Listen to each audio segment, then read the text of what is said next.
Many people believe that, truly mastering English means facing uncomfortable in-person interactions, feeling isolated when learning digitally, or maybe struggling with awkward tech. Right. They often think online learning simply lacks that uh, personal touch or the immediate attention you get in a physical classroom. Mhm.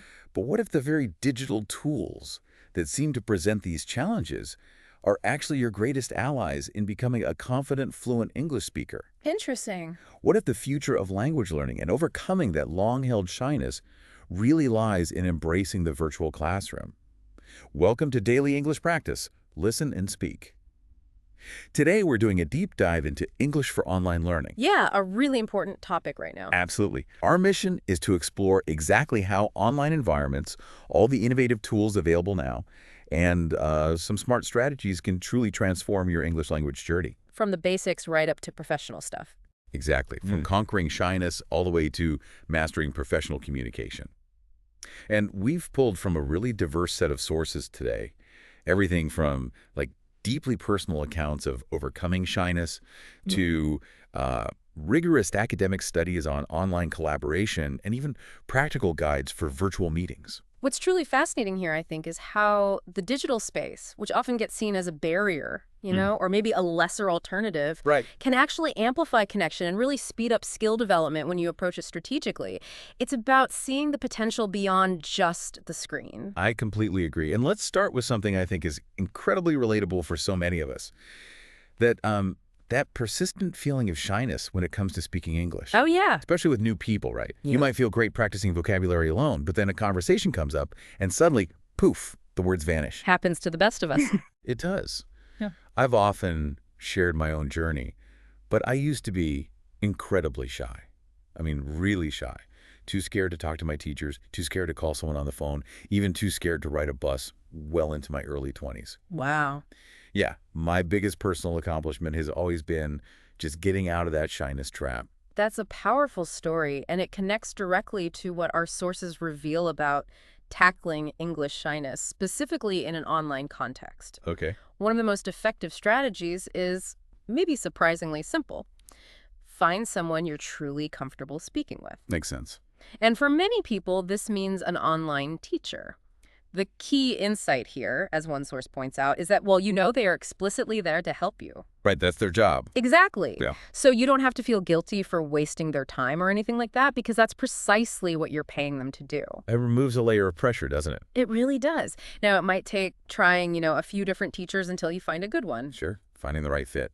Yeah, but the goal is finding someone you genuinely feel comfortable making mistakes with. That's crucial. That resonates so much. Creating that safe space is just paramount. But what about when those words, perfectly well just disappear from your mind mid-sentence? It's so frustrating. It is. But there's a practical hack for that. Using a cheat sheet. Ooh. Like notes. Sort of. Yeah. The best way to get new words and phrases to really stick isn't just memorizing them, it's consciously committing to using them. Okay, active usage. Right. Try writing them down, maybe with a few example sentences, and then make a point to explicitly use them in your next online conversation or class. Forcing yourself a bit. Exactly. Forcing yourself helps them slip into your daily vocabulary and really solidify in your memory. Beyond that, other crucial tips include just staying calm and taking deep breaths. Sounds simple, but it works. The basics. And this is a big one. Challenge yourself to make mistakes. You have to reframe how you view them. Well, they aren't failures, right? They're actually a good thing. They're like signposts on your path to fluency. Evidence you're trying. That's a truly empowering mindset shift. It reminds me of my own journey out of general shyness, which was all about taking tiny baby steps outside my comfort zone, like a few times a week. Small steps. Yeah, nothing grand, just small, manageable challenges. Yeah. Like asking a cashier how their day was, or even just wearing an unusual hat in public. It built confidence gradually. How does that apply specifically to online English learning? It applies perfectly. The core principle is exactly the same. Strive for progress, not perfection. Progress, not perfection. I like that. Yeah. Whether it's general shyness or that specific English-speaking shyness, the online environment actually offers a unique testing ground for these baby steps. Oh, so While you can control the environment more, you can choose your interaction partners more easily, and you can slowly expand your comfort zone one online conversation at a time. that's a powerful framework. Okay, so we've talked about the personal side, the shyness. But to really leverage online learning, we kind of need to understand its basic structure. Let's quickly demystify synchronous and asynchronous learning. What's the real impact of choosing one over the other for language learners? Yeah, it's a fundamental distinction, and it really shapes your entire online learning experience. So, synchronous learning, that's all about live, real-time Like a interaction. video call class. Exactly. Think of it as a virtual classroom, a live webinar, or a video conference. For English learners, the advantages are pretty clear. You get real-time discussions, immediate feedback on your pronunciation or grammar. Which is huge. Absolutely. And potentially an accelerated learning curve because you can clarify doubts right there on the spot. Okay, downsides. Well, it does come with limitations. There's limited flexibility, right? Yeah. Everyone needs to be present at a set time. Right, fixed schedule. Yep. The quality can sometimes be inconsistent depending on the instructor's energy or style that day, and you might get less personalized attention if you're in a large group competing for airtime. Okay, so it's like a traditional classroom, just online, demanding that immediate presence. Right. And then there's the other side, asynchronous learning. Yeah. How does that usually work for someone trying to improve their English? Right. Asynchronous learning lets you engage with materials at your own pace, on your own schedule. No real-time participation needed. So like online courses you do yourself. Exactly. Mm. That includes things like e-learning modules, recorded webinars, podcasts like this one, downloadable PDFs, online discussion boards, that kind of stuff. The big advantages here are, obviously, flexible scheduling. You can learn whenever and wherever suits you best, fitting it around your life. Super convenient. Very. And potentially unlimited learners, making content widely accessible. Plus, there are still opportunities for peer collaboration and interaction through discussion boards or email, even if it's not instantaneous. Okay, but what are the catches? Well, the main downsides are you won't get that immediate attention or instant answers to your questions. Right, no instant clarification. And it definitely requires a higher degree of self-discipline to stay on track and keep motivated. Some people also feel it can lack a personal touch sometimes. Okay, so it sounds like each mode has its distinct strengths and weaknesses, making the choice really dependent on your schedule, your learning style, and maybe your specific goals at the time. Exactly right. It's about tailoring your approach. So you can pick and choose. You can, and that's why blended learning is often seen as an optimal solution, especially for English learners. Blended learning, mixing them. Precisely. It strategically combines the best of both worlds. You might use asynchronous online courses for knowledge transfer, like watching pre-recorded lectures or doing self-study grammar exercises. That's foundational stuff. Right. And then supplement them with synchronous live sessions for applying that knowledge and getting interactive learning.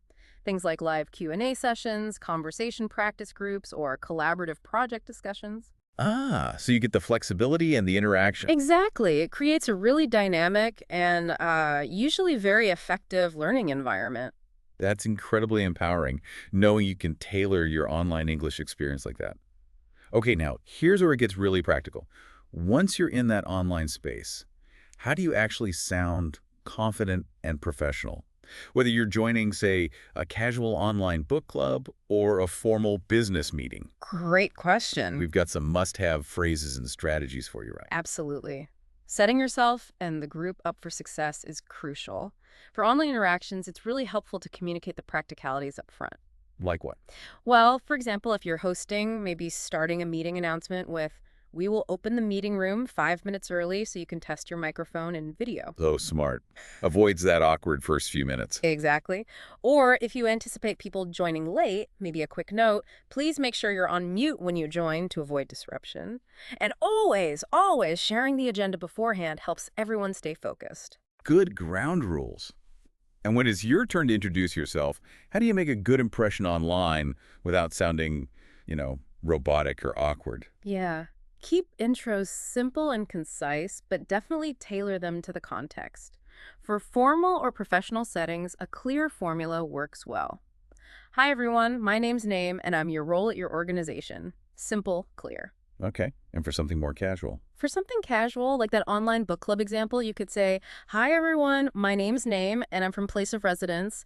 I joined this book club because maybe a quick reason or fun fact." Adds a bit of personality. Right, and always try to close with a simple positive statement like, "I'm happy to join you today," or "looking forward to the discussion." It's about being clear, concise, and approachable. Okay. Beyond introductions, what about the actual flow of conversation? We've all been in those online meetings where people talk over each other, or there's that awful, awkward silence. How do you ensure clear communication and kind of avoid those digital mishaps? Yeah, that's where establishing clear communication etiquette and really practicing active listening come in. As a participant, minimizing distractions is key. Like turning off notifications. Exactly. Put your phone on airplane mode, close unnecessary browser tabs, then use nonverbal cues if your video is on Nodding Works Wonders. And use verbal cues like, uh-huh, okay, to show you're engaged. Shows you're tracking. Right.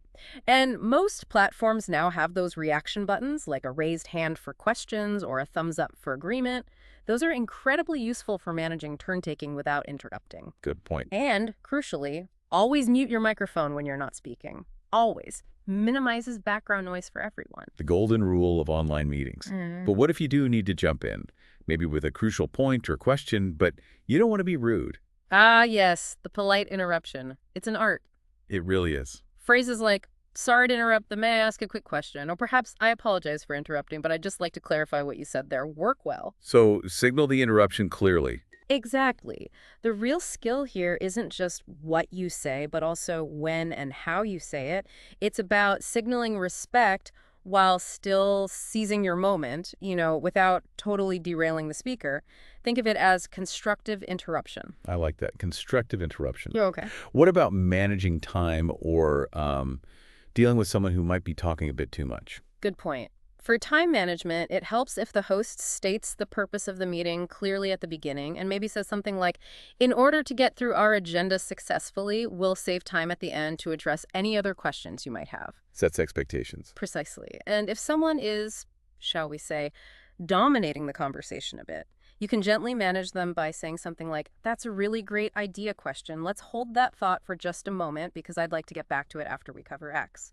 Or, thanks for sharing that. Let's hear if anyone else has thoughts on this point. Gentle redirection. Okay. Now, what about those unavoidable real-life interruptions that just happen when you're online? The barking dog, the delivery guy, the child wandering in, or your internet suddenly dropping.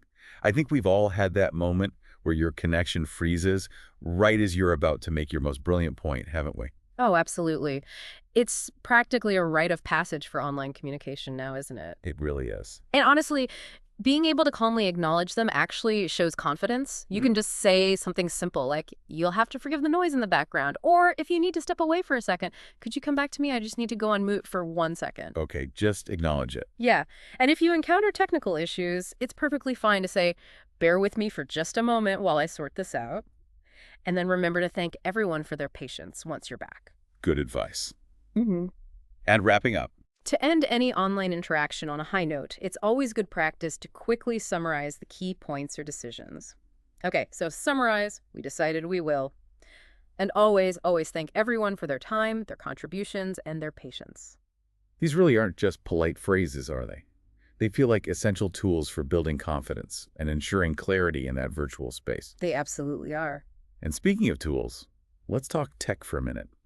Beyond just having a basic video call, what digital tools can truly level up your online English experience and make the learning process more effective, maybe even more engaging? You're right. The ecosystem of online learning tools has just exploded. It's vast and incredibly powerful now. For basic video conferencing, sure, there's the widely known Zoom, but we also have things like Microsoft Teams, which is great because it deeply integrates screen and audio sharing, chat, customizable backgrounds, and a really easy scheduler. More integrated, yeah. And then there's Google Classroom, which is kind of revolutionary for education because it acts almost like a one-stop shop for managing and hosting classes. It seamlessly integrates with all the Google Suite apps, Gmail, Drive, Docs, Forms, Sheets, making it super efficient for teachers to create, assign, grade assignments, give feedback, and track student progress.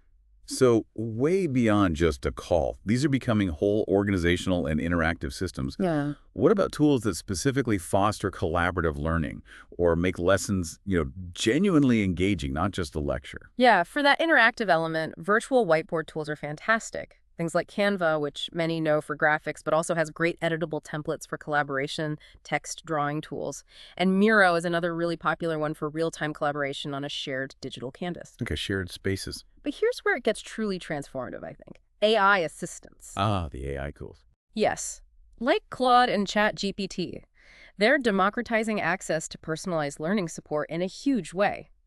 What's really revolutionary isn't just that they can generate content, but how they can act as a tireless, patient tutor. How so? They can generate lesson plans, reading passages tailored to a specific level, create comprehension questions for class discussions, suggest writing prompts, build vocabulary lists with definitions and examples, and even help with grammar by showing sentence examples or finding mistakes in your own writing that you upload. Wow, like a personal grammar checker and content creator rolled into one. Pretty much. And there are also platforms like Fluentize that offer ready-made, high-quality video-based lessons specifically for English learners, saving teachers or self-studiers loads of prep time. That's a huge time saver, definitely. Are there also tools just to make the online experience maybe a bit more fun or visually interesting, or to reinforce learning through play? Absolutely. For engagement, especially maybe for younger learners or just adding some flair, webcam tools like Manycam are pretty cool. They let you add elements to your background, virtual objects, reward stickers, even face masks, timer, stuff like that. Spice things up a bit. Exactly. And for recording lessons or for students to practice presentations, screen recording apps like Screencastify and Loom are incredibly useful and easy to use. Good for feedback, too, I imagine, watching yourself back. Definitely. And to make learning fun, especially vocabulary reinforcement, platforms like Kahoots and Quizlet are classics. They offer flashcards, study guides, interactive games, and assessments. Quizzes is another great one. It's AI-powered now, so it can generate quizzes really quickly. And it has neat features like read-aloud text and translation support. It really turns review into a game. It sounds like there's genuinely a tool for almost every learning need, no matter how specific. It really feels that way. And beyond the structured class environment, there are extended learning apps designed for continuous practice, like FLOW Speak, which offers over 400 conversation lessons with AI-powered instant feedback on your pronunciation and fluency. So you can practice speaking anytime. Anytime, without needing a human partner getting immediate pointers. And TalkPal is another interesting one.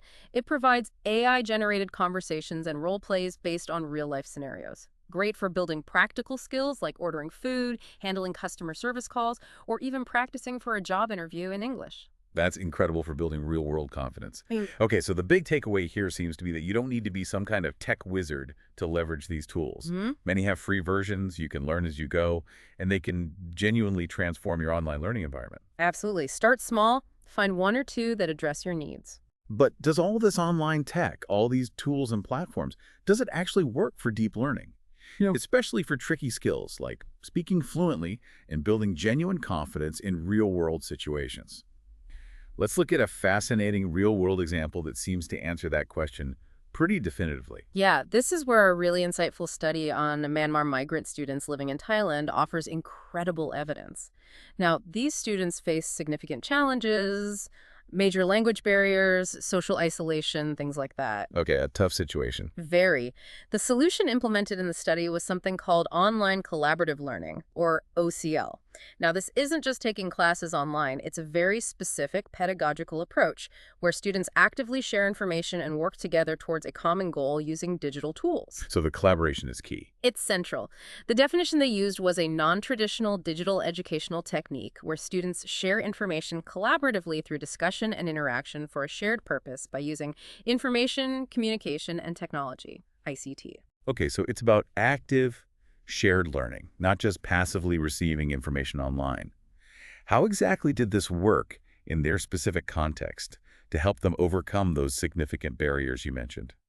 Well, the study used Zoom for the synchronous in-class sessions, but crucially, it extended that collaboration outside of class time using Facebook group chats. Ah, connecting beyond the lesson. Exactly. There were teacher-controlled groups for distributing materials and assignments, but also separate student-run groups specifically for their group meetings and collaborative work on assignments. Giving them ownership. Right. And they had weekly assignments that actually included submitting video recordings of their group presentations delivered in English. This really forced them to apply their skills in a practical, albeit recorded, format. That's a very practical application, Right. pushing them to actually use English together in a relatively low-stakes environment first. And what were the results? Did this OCL approach actually help them overcome those barriers and improve their English significantly? The results were genuinely remarkable. Their speaking skills showed statistically significant improvement. How significant? Get this. The average speaking skill scores more than doubled from the pretest mean score of 13.50 out of 40 to a post-test mean score of 27.64. Wow, more than doubled. Yeah, representing an overall improvement percentage of 35.34%. And importantly, every single one of the 20 students in the study showed individual improvement in their speaking scores. That's incredible. Not just an average jump, but everyone improved. What do you think was the single biggest factor contributing to such a dramatic leap, especially given the initial shyness and barriers they faced? Well, the student feedback points strongly towards the collaborative aspect being absolutely key. Their opinions on the OCL method were overwhelmingly positive. They rated it at an excellent level overall, with a mean score of 4.79 out of 5. Okay, so they really liked it. They did. Students specifically highlighted that the lessons were helpful, some were bilingual, which helped understanding, and interestingly, the job interview lesson was singled out as particularly important for many of them, thinking about their futures. Practical relevance. Exactly. They explicitly stated that OCL was very useful because, and this is a direct quote, it creates a big team for knowledge exchange and helps them form a society for their future needs. They love the convenience, saving money and time compared to potential in-person classes, and critically, it directly helped them overcome their initial shyness because they built a supportive community online first. So the peer support was huge. Absolutely crucial. They felt motivated by their group mates, they received assistance from peers when they were stuck, and all this gradually gave them the confidence to speak more freely and practice anywhere using just their phones.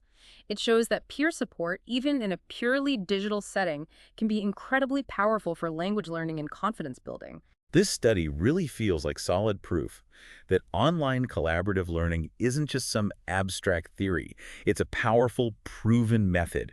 It helps learners overcome real obstacles, build genuine confidence, and dramatically improve their English-speaking skills, especially for practical real-life scenarios. That dramatic leap in speaking skills isn't just encouraging for those students, it highlights a potential blueprint for any learner looking to deepen their engagement online. Even when tackling something as precise and, frankly, intimidating as academic English. That's a good transition. Right. For those of you listening who might be looking to take your English proficiency to the next level, particularly in more formal academic or professional settings, mastering academic English is key. And yes, online resources can definitely help here too. Absolutely. Academic English is, well, it's a distinct beast, isn't it? It really is. It's characterized by a formal tone, a very clear focus on a specific research question or topic, a logical flow of ideas and arguments that are heavily based on evidence. No fluff. Exactly. It's all about communicating complex ideas clearly and precisely, using minimal jargon or explaining it well if you use it, and maintaining an objective, detached tone. For non-native speakers, common challenges often include things like improper sentence structure, maybe issues with subject-verb agreement, sometimes awkward phrasing, misuse of prepositions and articles, those little words, and the incorrect use of idiomatic expressions, which often don't translate well into formal writing. Those are very specific, often quite subtle issues to fix. So how can online learning effectively help tackle these, especially for someone who might not have easy access to, say, an in-person university writing center or a specialist tutor? Online tools and resources are surprisingly effective here. For boosting grammar and vocabulary specifically for academic contexts, the strategy involves, well, extensive reading of academic texts, journals, papers, books, which are widely available online through databases or university libraries. Maintaining a digital vocabulary journal, maybe using flashcard apps like Anki or Quizlet focused on academic word lists, is also very helpful. So focused input and practice. Right. And to master the specific structure of academic writing, many online platforms offer structured learning pathways. They teach the standard essay formats, your introduction, body paragraphs with topic sentences and evidence, conclusion, and they really emphasize using transition words and phrases smoothly.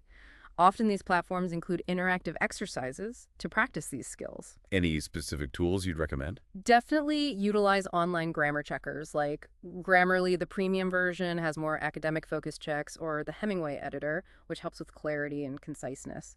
And as mentioned, platforms like Coursera or edX offer dedicated courses and tutorials specifically on academic writing, often taught by university instructors. And what about getting feedback, which is so crucial for writing improvement? That's key.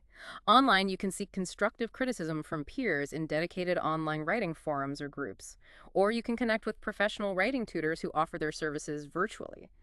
Getting that human feedback on your specific writing is invaluable. So it's not just about self-study and tools, but also leveraging the online environment for targeted, iterative feedback on those very specific aspects of academic communication. And are there tangible outcomes, like specific credentials or recognition you can get from this kind of advanced online learning? Yes, definitely. Many online academic English courses, especially those on the major platforms, can lead to professional certificates or even formal specializations upon completion. That's useful. Very. These credentials can directly support your academic goals, like strengthening your application to universities in English-speaking countries, or they can enhance your professional qualifications, demonstrating a high level of proficiency needed in certain international workplaces.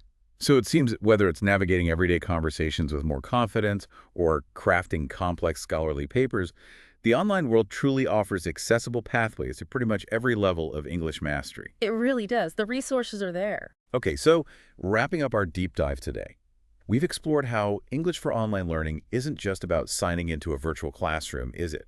It's about a whole, holistic, and frankly, quite empowering approach to school development. A complete mindset shift sometimes. Yeah, we've seen how strategies to overcome shyness, like finding that comfortable practice partner, can work online. We've covered mastering virtual communication etiquette, those essential phrases, and active listening skills. We've looked at leveraging all those powerful digital tools, from AI assistants to collaborative whiteboards. And we saw how embracing online collaborative learning can lead to truly remarkable progress, as so dramatically demonstrated by that success story of the Myanmar migrant students. The landscape of learning has genuinely transformed in recent years, and with it, the opportunities for personal and professional growth in English are, I think, more accessible than they have ever been before. The tools and the methods are readily available, often even free or low cost. But the ultimate key, as always, lies in your active engagement, your willingness to participate, and crucially, a willingness to embrace mistakes not as failures, but as, well, essential data points on your learning journey. That's a great way to put it. So thinking about everything we've discussed, what small step will you take today to embrace the online world and maybe redefine your own English learning journey? Perhaps it's finally finding an online teacher or language exchange partner you feel comfortable with, or maybe just trying out one of those AI tools for vocabulary building or grammar checking. Remember, as we said earlier, it's all about consistent progress, not some mythical, unattainable perfection. Well said. Thank you so much for joining us for this deep dive on daily English practice. Listen and speak. We really hope you feel more informed, maybe a little inspired, and definitely ready to take on the world of online English.